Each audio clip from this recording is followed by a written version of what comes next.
आपको ईरान भी चाहिए, ईरान से तेल भी चाहिए। तो अब हमको फैसला करना है कि हमारा राष्ट्रहित कहाँ है। हमारा राष्ट्रहित हमारे लिए सर्वोपरि है। ट्रंप ने एमओयू को बिल्कुल जीरो कर दिया। एमओयू को तोड़ दिया, एमओयू पे चले नहीं, ठेंगा दिखा दिया। 300 बिलियन रिकंस्ट्रक्शन फंड की बात करी थी, वो अभी तक एक नया पैसा नहीं। लेकिन सर भारत का स्टैंड भी समझना होगा हमको कि भारत अब किस तरीके से देखता है आने वाले टाइम में, क्योंकि नेतन्याहू साहब ने खुलकर बड़े मंच से बात को बोला है सर कि मेरे साथ कोई नहीं खड़ा रहेगा लेकिन भारत खड़ा रहेगा। भारत के लिए आपको लगता है कि सर दुधारी तलवार पे चलने वाली बात हो जाएगी अब? बिल्कुल, आपको ईरान भी चाहिए, ईरान से तेल भी चाहिए, बिल्कुल आपको गल्फ ऑफ हॉर्मुज भी खुली चाहिए। उसके लिए ईरान से अच्छे रिश्ते रखना जरूरी होगा। बिल्कुल, उसके जहाज नहीं आने देगा। तो अब हमको फैसला करना है कि हमारा राष्ट्रहित कहाँ है। ठीक है, और सीधी बात यह है कि हमारा राष्ट्रहित हमारे लिए सर्वोपरि है। चाहे इजराइल है, चाहे अमेरिका है, वो जाए भाड़ में। At the end of the day our national interest takes priority. ये आपको फैसला करना। लेकिन सर बख्शी सर, IRGC अब शायद अमेरिका की आंख की किरकिरी बन गया पूरी तरीके से। वो चाहते हैं कि IRGC का खात्मा हो सर। अब नहीं चाहते हैं, हाँ, लेकिन कर नहीं सकते। ताकत है। लेकिन सर इसमें एक बड़ा सवाल ये हो जाता बख्शी सर कि जब एक लीडरशिप बातचीत कर रही थी, क्योंकि IRGC सर वहाँ पे बड़ंगे लड़ा रहा है, क्योंकि IRGC को लग रहा है कि इनको पैसा मिल जाएगा, संबंध अच्छे देशों के साथ हो जाएंगे।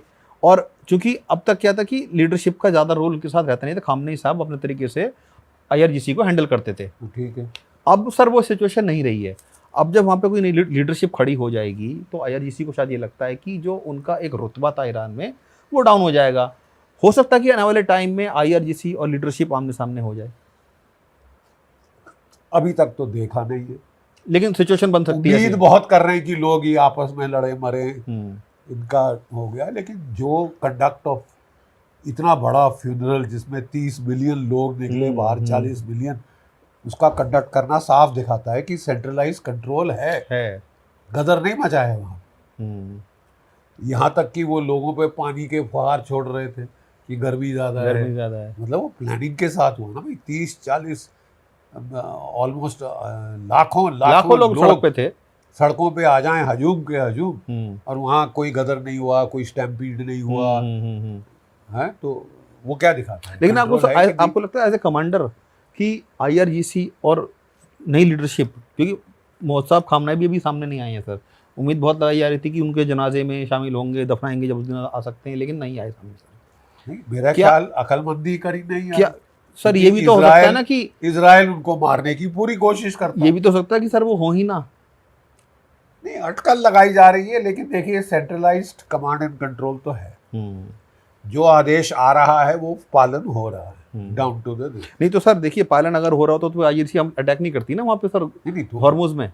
वो आपकी लीडरशिप ने बोल दिया कि साहब आप तो MOU पे चल ही नहीं रहे हैं। ओके, पैरा 1 पैरा 4 तो आपने पहले दिन ही चूल्हे में डाल दिया, तो फिर कैसे चलेगा MOU? कैसे चलेगा? उन्होंने कहा था फिर हमको नहीं चाहिए। मतलब ट्रंप ने MOU को बिल्कुल जीरो कर दिया है, जीरो वायलेट किया है ना। तो दूसरे को भी अधिकार है कि मतलब अगर आप वायलेट करो तो हम स्टेट ऑफ हॉर्मुज बंद। MOU भी ट्रंप वायलेट करें, हमला भी ट्रंप साहब करवाएं। हाँ, और उसके बाद वो एक तो चोरी, ऊपर से सीना चोरी।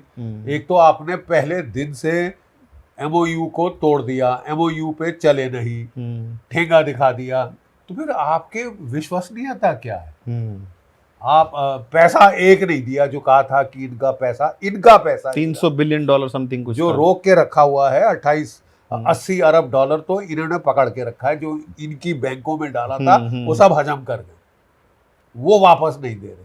300 बिलियन रिकंस्ट्रक्शन फंड की बात करी थी, वो अभी तक एक नया पैसा नहीं दिया, और ये बेवकूफ बनाए जा रहे हैं। ट्रस्ट नहीं बचा बिल्कुल भी सर, कुल मिला ट्रस्ट हो कैसे सकता है साहब? जो आदमी अपनी बात से दिन में 10 बारी चेंज करे, आज कुछ, सुबह कुछ, दोपहर कुछ, शाम कुछ, तो फिर उस पर विश्वास कैसे किया जा सकता है? उसके साथ समझौता कैसे हो सकता है?